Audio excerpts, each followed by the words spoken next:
Kama kawaida, hakikisha umenifollow niendelee kukutembeza mahali tofauti tofauti. Ukiona hilo dubwana linalozunguka hapo, unaweza kujiuliza hapa ni wapi? Hapa ni wapi? Basi si sehemu nyingine, inajionyesha kabisa ni Rwanda.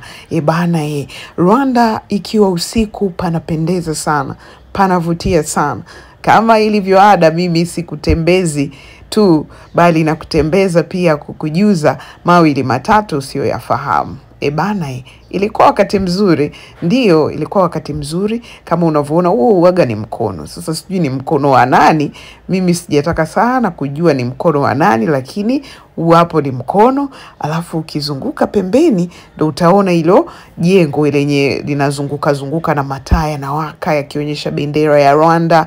Hiyo ni Kigali Convention Center, moja kati ya ukumbi mkubwa sana wa mikutano Afrika ya Mashariki, na ni mmoja kati ya ukumbi wa mikutano ambao umekuwa ikifanyika mikutano mingi mikubwa katika ukumbi huu hapo, na sisi tulikuwa tumekwenda kwa sababu ya kushiriki katika moja ya mkutano wa kisanaa ambao kama unavyoona hapo niko na rafiki huyu kutoka kule Kongo. Yeye alikuwa anaongea Kifaransa hapo, akijaribu kuzungumza mawili matatu, lakini kubwa zaidi ilikuwa tu ni wakati mzuri wa kuchukua kumbukumbu 2-3 ambazo tulikutana nazo katika pitapita zetu ndani ya mji wa Kigali, Rwanda. Kiukweli, one thing about Rwanda nimekipenda, nafikiri usafi ni moja ya kitu ambacho kimezingatiwa sana, lakini pia hata ile fresh air mimi kwangu it's so amazing. Lakini pia hata yani mazingira yao, jinsi ambavyo wameyapanga wakayapangilia,